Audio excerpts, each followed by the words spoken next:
The gavel didn't bang, it scraped. It was a dull, metallic sound against the scuffed mahogany desk of the county clerk, signaling the end of a century of sweat, soil, and survival. For $12,000, less than the price of a used tractor, the Miller family ranch was gone. Arthur Miller didn't look at the buyer. He couldn't.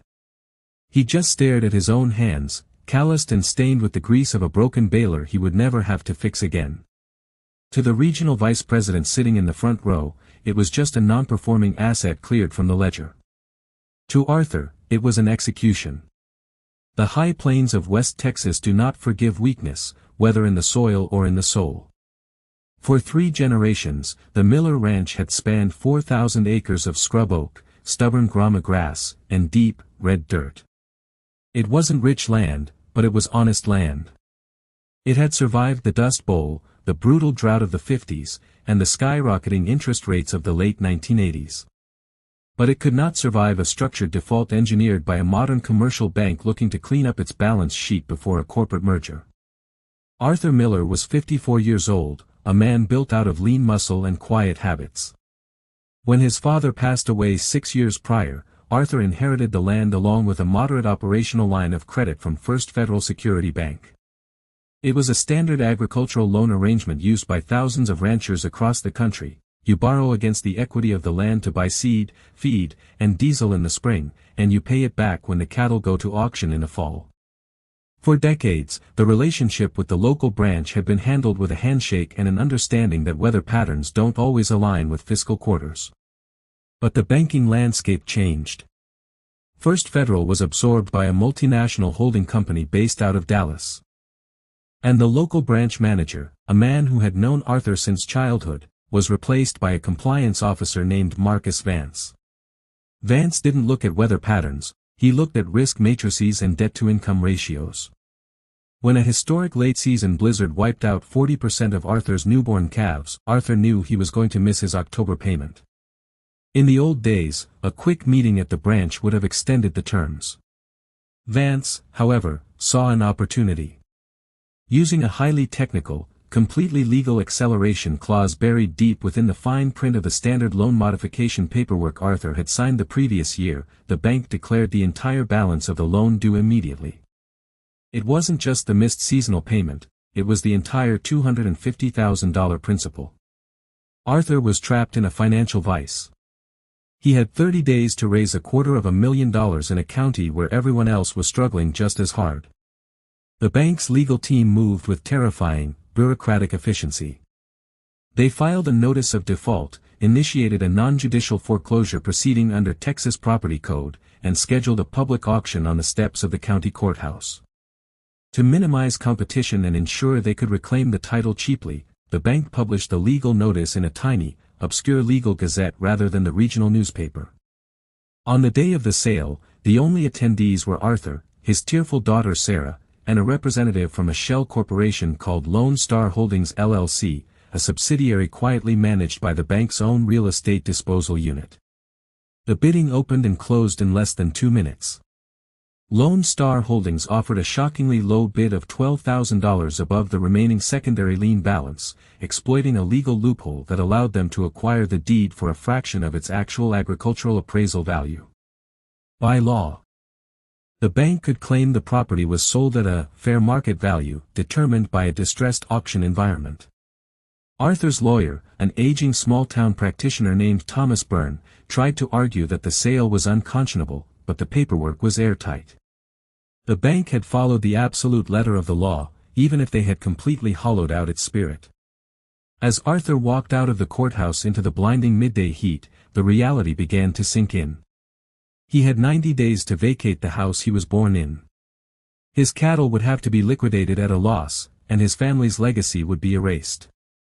What Arthur didn't know, and what Marcus Vance had intentionally hidden from the public record, was that 3 weeks before the foreclosure notice was ever mailed, a team of geophysicists representing a major independent energy exploration firm had quietly completed a satellite-based seismic survey of the Permian Basin's eastern shelf. The data they collected didn't just suggest the presence of oil, it indicated a massive, untouched shale formation sitting directly beneath the Miller Ranch. The 90-day grace period felt less like a transition and more like a slow-motion eviction. Arthur spent his mornings sorting through boxes in the attic, packing away decades of family history into cardboard crates.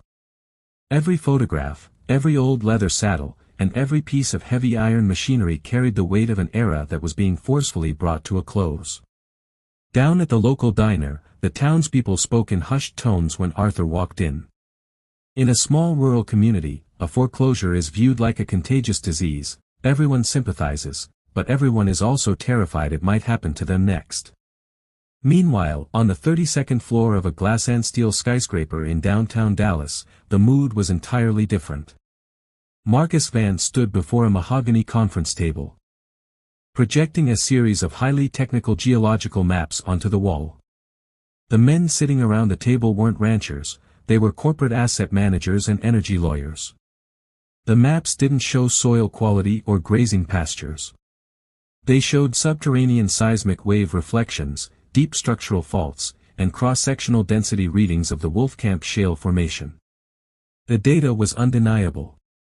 The satellite-based seismic survey, which the bank had quietly obtained through an informational sharing agreement with an energy exploration conglomerate, showed that the Miller Ranch sat directly on top of a massive hydrocarbon sweet spot. The geologic trapping mechanism beneath the red dirt had sealed in millions of barrels of low-sulfur crude oil. Had Arthur known about this survey, the true valuation of his land would have skyrocketed from a few $100,000 for agricultural use to tens of millions of dollars in mineral rights alone. He could have cleared his bank debt with a single phone call to any major oil producer in the state. But the bank had ensured he never received that phone call.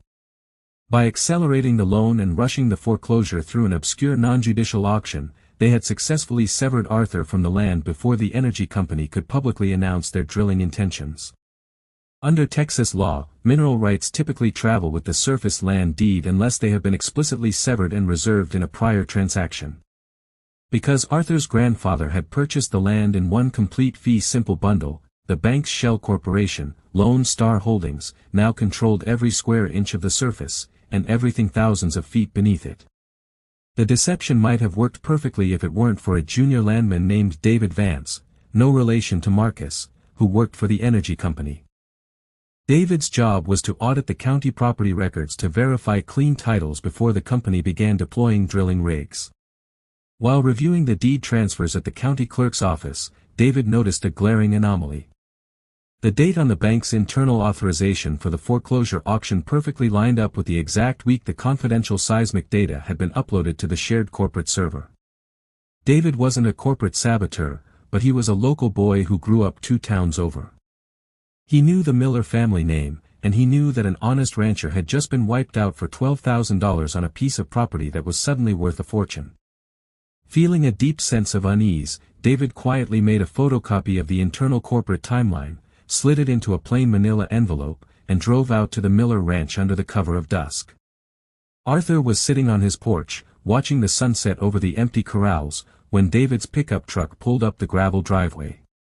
David didn't introduce himself by his full corporate title. He simply handed Arthur the envelope. Inside were the seismic maps, the corporate timestamp logs, and a copy of an unexecuted lease agreement between Lone Star Holdings and the energy firm, dated just 48 hours after the courthouse auction. The lease bonus alone was structured at $5,000 per acre, a total of $20 million just for the right to drill, completely separate from future royalty percentages. Arthur stared at the colorful lines on the geological map, his mind struggling to process the scale of the numbers. For years, he had scraped by, worrying about the price of diesel and the cost of hay, while a fortune of generational wealth sat completely invisible beneath his boots. The bank hadn't just foreclosed on a bad loan. They had actively concealed a massive material change in the property's asset value to acquire it for themselves. The anger that rose in Arthur wasn't loud or explosive, it was cold and focused. He didn't tear the papers or curse. He carefully folded the documents back into the envelope, looked at David, and thanked him. The young landman nodded, got back into his truck, and disappeared down the dark country road, knowing he had just handed Arthur the matches to burn down the bank's perfect corporate scheme. The next morning, before the sun had even cleared the horizon, Arthur was parked outside the law office of Thomas Byrne, waiting for the old attorney to turn on the lights. Thomas Byrne's office smelled of old parchment, stale coffee, and decades of small-town secrets. When Arthur laid the contents of the manila envelope across the cluttered desk, the old attorney didn't speak for a long time. He adjusted his reading glasses, tracing his finger along the corporate timestamps and the seismic survey maps. As a country lawyer, Thomas was used to handling simple wills, boundary disputes, and minor traffic violations. Facing off against a multinational banking conglomerate with an army of corporate litigators was entirely out of his comfort zone. But looking at the evidence, a spark of righteous indignation ignited in the old man's eyes. The legal reality they faced was incredibly steep. Under standard Texas property law, a completed non-judicial foreclosure sale is incredibly difficult to overturn. Once the trustee's deed is signed and recorded, the original owner's equity of redemption is completely cut off. The bank's defense would be simple and devastating. Arthur defaulted on his loan, the bank followed the statutory foreclosure procedures to the letter, and whatever happened to be under the ground was irrelevant because the bank now owned the property.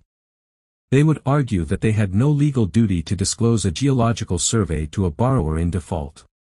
However, Thomas knew that the law isn't just a rigid set of rules, it is a framework built on equity and fair dealing. He began pacing the room, pulling thick, leather-bound volumes of the Texas Property Code and historical state Supreme Court rulings from his shelves. To beat the bank, they couldn't just complain that the situation was unfair. They had to find a specific, actionable legal theory that proved the bank had crossed the line from aggressive collection into criminal fraud and breach of fiduciary duty. Thomas stopped pacing and pointed a finger at a specific date on the corporate timeline. The bank had initiated the loan acceleration process after they received the confidential seismic data, but before they officially notified Arthur of his default. More importantly, during that brief window, Marcus Vance had sent Arthur a written letter offering a potential loan restructuring plan, which lulled Arthur into a false sense of security, causing him to miss a critical deadline to cure the default. This was the opening they needed. Thomas formulated a two-pronged legal strategy. First, they would file an emergency lawsuit in the county district court seeking a temporary restraining order and a permanent injunction to halt the impending eviction. Second, they would allege that the bank had committed constructive fraud, engaged in a civil conspiracy, and breached the implied covenant of good faith and fair dealing by actively concealing material property data while simultaneously pretending to negotiate a loan workout. The key to their case was a concept known as wrongful foreclosure based on chilled bidding. In Texas, if a foreclosing lender takes actions that intentionally suppress competition or discourage third-party buyers from bidding at an auction in order to acquire the property at a grossly inadequate price, the sale can be declared legally void. By hiding the seismic survey, publishing the auction notice in an obscure publication, and using a proprietary shell corporation to buy the land for a mere $12,000 above the lien balance. First Federal Security Bank had intentionally chilled the bidding process. Had the public known that $20 million in mineral rights were up for grabs, the courthouse steps would have been packed with independent oil operators driving the price sky high. Arthur listened quietly, his hands folded. He didn't want a long, drawn-out legal circus, but he wasn't going to let these corporate executives steal his family's heritage without a fight. He signed the retainer agreement, authorizing Thomas to file the lawsuit. They knew they had the element of surprise, but they also knew that the moment the lawsuit was electronically filed in the public record, the bank would deploy its full legal weight to crush them before the case could ever reach a jury. The following Tuesday, Thomas walked into the county clerk's office and filed the petition, Arthur Miller v. First Federal Security Bank and Lone Star Holdings LLC. He simultaneously requested an emergency hearing before Judge Evelyn Reyes, a no-nonsense local jurist known for her strict adherence to the law and her deep disdain for corporate bullying. When Marcus Vance received the electronic notification of the lawsuit at his corporate headquarters in Dallas, his face went pale. The timeline he had so carefully constructed to look like a standard, run-of-the-mill default was suddenly being laid bare in a court of law. If this case went to trial, the internal emails, the shared seismic servers, and the secret lease agreements would all be subjected to the discovery process. The bank's multi-billion-dollar merger could be completely derailed by a single, high-profile fraud scandal in West Texas. Vance immediately picked up his phone and called the senior partner at one of the most powerful corporate defense firms in the state. The message was clear: destroy Arthur Miller's lawsuit by any means necessary. The county courtroom was packed to capacity, the air thick with the smell of old wood and nervous sweat. Word of Arthur Miller's lawsuit had spread through the county like wildfire. This wasn't just a legal dispute anymore, it was a proxy war for every family farmer and rancher who had ever felt the cold squeeze of a corporate lender. On the left side of the aisle sat Arthur and Thomas Byrne, surrounded by stacks of battered cardboard expanding files. On the right sat Marcus Vance, flanked by three senior litigators from a high-priced Dallas defense firm, their tailored charcoal suits contrasting sharply with the faded denim and work boots filling the spectator gallery.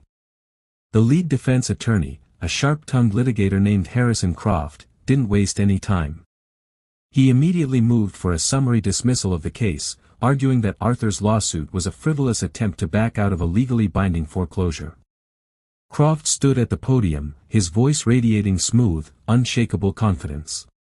He asserted that under Texas law, a bank has no fiduciary duty to its borrowers.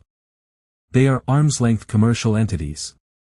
If a bank happens to discover that a property has subterranean value after a default has occurred, they are under no legal or ethical obligation to share that information with a debtor who failed to make his payments. Croft placed a copy of the original deed of trust on the evidence presentation screen, pointing directly to the acceleration and default clauses. He argued that the bank had followed the absolute letter of the statutory foreclosure requirements under the Texas Property Code. The notices were mailed to the correct address, the auction was posted at the courthouse door, and the sale was conducted during legal hours. According to Croft, the $12,000 overbid by Lone Star Holdings was completely valid because a distressed foreclosure auction, by definition, does not reflect open market real estate values. He painted Arthur as a disgruntled debtor trying to abuse the court system to regain an asset he could no longer afford to maintain. When it was Thomas Byrne's turn to speak, the old country lawyer didn't walk to the podium. Instead, he stood up right next to Arthur, looking directly at Judge Evelyn Reyes. Thomas didn't argue about fiduciary duties or standard loan mechanics. Instead, he introduced Plaintiff's Exhibit A, the internal corporate timeline obtained from the energy company's server. Thomas began to contrast the bank's public actions with their private timeline. He demonstrated that on October 12, Marcus Vance had signed an internal corporate authorization to form Lone Star Holdings LLC specifically to acquire the Miller Ranch. On October 14, the bank received the confidential seismic survey indicating $20 million in mineral wealth. Yet, on October 15, instead of issuing a standard notice of default with a 30-day right to cure, Marcus Vance sent Arthur a deceptive letter stating that the bank was actively reviewing options for a loan modification and structural deferral. The courtroom went completely silent as Thomas laid out the trap. By telling Arthur that a modification was being processed, the bank had intentionally induced Arthur to stop seeking outside financing or emergency loans. They lulled him into a false sense of security until the exact day the statutory window to cure the default had closed. Only then did they spring the foreclosure auction, ensuring that no other potential buyers knew about the oil survey, thereby successfully chilling the bidding process to keep the purchase price at an artificially depressed $12,000. Judge Reyes leaned forward, her eyes narrowing as she looked at the corporate timeline. She turned her gaze to Harrison Croft and asked a single, piercing question. Did the bank have possession of the seismic data before they issued the loan modification letter? Croft stammered for a fraction of a second, his smooth corporate armor cracking. He argued that the data was proprietary and unverified, but he could not deny the date on the electronic timestamp. Thomas seized the moment, his voice rising with a resonance that filled the entire courtroom. He argued that this wasn't a standard foreclosure, it was a calculated, fraudulent scheme to commit constructive fraud. The bank had weaponized the technicalities of the property code to commit a corporate land grab, stripping a citizen of his ancestral property through active deception. He wasn't asking the court for a handout, he was asking the court to exercise its equitable powers to set aside a corrupted sale and order a full, transparent evidentiary trial. The tension in the room was palpable as Judge Reyes reviewed the documents. Marcus Vance sat rigidly in his chair, staring straight ahead as a bead of sweat rolled down his temple. He knew that if the judge denied their motion to dismiss, the bank's impending multi-billion-dollar merger would be placed in severe jeopardy. The risk of public exposure and a prolonged fraud trial in open court was a corporate nightmare. Judge Reyes finally looked up, tapped her gavel once, and delivered her ruling. The motion for summary dismissal was denied, and an emergency temporary injunction was granted, freezing all eviction proceedings and halting any potential lease agreements with the energy firm until a full trial could commence. The immediate aftermath of Judge Reyes's ruling felt like a physical shift in the atmospheric pressure of the county. Outside the courthouse, reporters from regional news networks were already waiting, tipped off by the sudden influx of high-priced corporate vehicles parked on the street. Marcus Vance didn't stop to answer questions. He walked with a fast, rigid stride directly to his waiting black SUV, his defense team scrambling to keep up with him. They needed a secure phone line, and they needed it immediately. The narrative had completely broken out of their control. Back inside the courtroom, Arthur sat quietly at the plaintiff's table. He didn't celebrate, smile, or pump his fist. He simply closed his eyes and took a deep, steady breath, the first real breath he had been able to take in over 90 days. Thomas Byrne leaned over, placing a hand on Arthur's shoulder. "We won the battle, Arthur," Thomas whispered, his voice tinged with both pride and exhaustion. "But the war is just beginning. They are going to come back at us with everything they have left." Thomas was right. By denying the summary dismissal and granting the temporary injunction, Judge Reyes had opened the legal floodgates. The next phase of the lawsuit was discovery, a mandatory legal process where both sides are forced to turn over all internal communications, emails, text messages, and memos relevant to the case. For a massive commercial institution like First Federal Security Bank, discovery was a catastrophic vulnerability. Somewhere on their internal servers were the explicit instructions Marcus Vance had written, the calculations detailing the projected oil revenues, and the strategic planning documents outlining exactly how to acquire the Miller Ranch on the cheap. If those internal emails were read aloud in front of a West Texas jury, the financial liability wouldn't just be limited to returning the ranch. A jury could award massive, multi-million-dollar punitive damages to punish the bank for intentional fraud. Furthermore, the bank's parent company was in the final stages of a highly sensitive, multi-billion-dollar corporate merger. A public, high-profile scandal involving predatory land theft from a generational rancher would tank their stock price and potentially cause federal regulators to scrutinize their entire acquisition portfolio. The corporate reaction was swift. Less than 48 hours after the hearing, a courier arrived at Thomas Byrne's modest law office. He wasn't delivering a legal motion. He was delivering a formal, confidential settlement offer from the bank's executive board in Dallas. They wanted to bypass Marcus Vance entirely and settle the matter before a single internal email could be subpoenaed. Thomas called Arthur into the office to review the proposal.